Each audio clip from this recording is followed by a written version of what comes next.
In the tradition of Malcolm X, peace be unto you. Bismillah ar-Rahman ar-Rahim. Alhamdulillahi Rabbil Alameen. Wassalatul wassalam ala Rasulihi al-Kareem. Wa ashhadu an la ilaha illallah.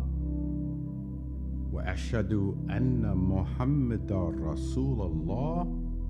Allahumma salli wa sallam wa barak alayhi wa alla ashabi wal muslimin ajma'in. Ancient philosophers, ancient prophets have all concurred.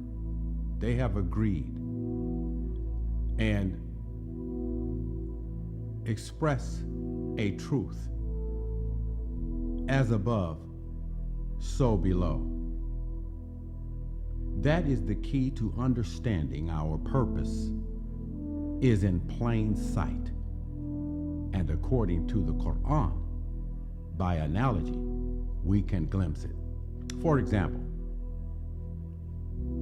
and I quote, "The example of those who carried the Torah but failed to uphold its injunctions is like the donkey which carries heaps of books. How bad is the example of people who deny the signs of Allah. And Allah does not guide the people who are wrongdoers." And that's from Surah Al-Jum'ah.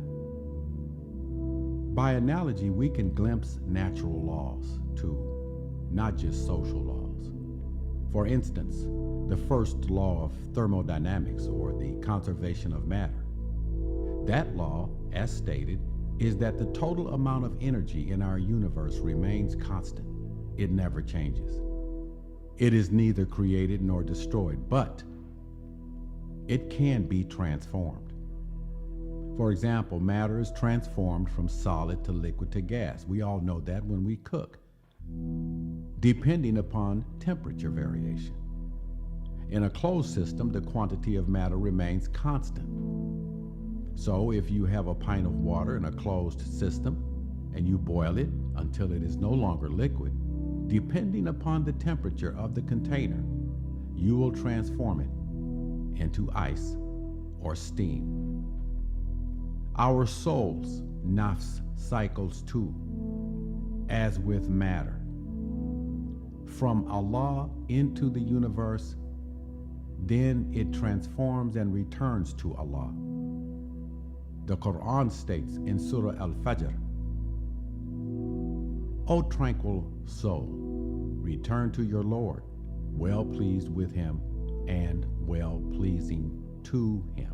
End quote. Our souls in relation to our mortal bodies are immortal. Our souls cannot be destroyed, but they can be transformed into higher or lower states of conscious being. Here our minds and souls are encased in matter, as is a deep sea diver is encased in a protective suit.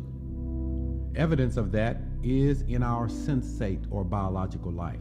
Our bodies are a combination of solids, liquids, and gases. Our bodies in relation to the local environments are an open system. We are constantly losing energy or heat and consuming energy to replace the energy we lose by activity and waste. So, our body's energy level is not constant.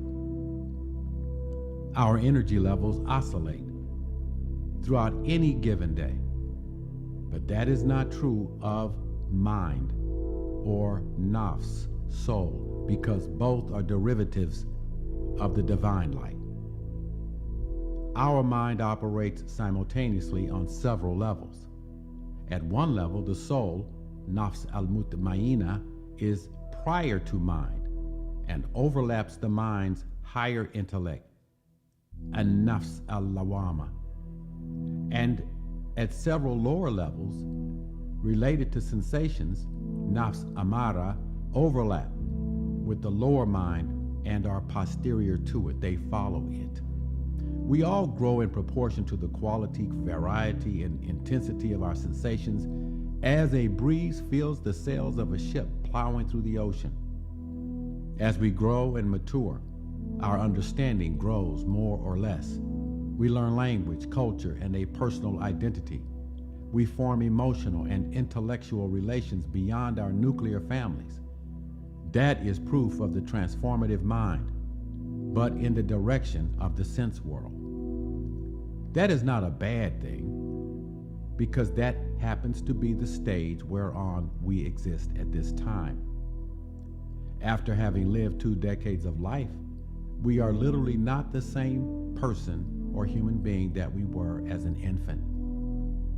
At some older stages in life, we may appear to lose memory and intellectual capacity, but it is not the mind per se that disintegrates. It is our weakening body and its capacity to sense the world.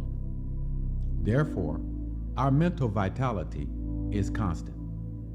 It is conserved, even when it goes dormant, and it would spring back to youth if the body could be rejuvenated. Of course, the body cannot be rejuvenated, but the Quran teaches us our souls will live on free from the constraints of lower nature in Jannah.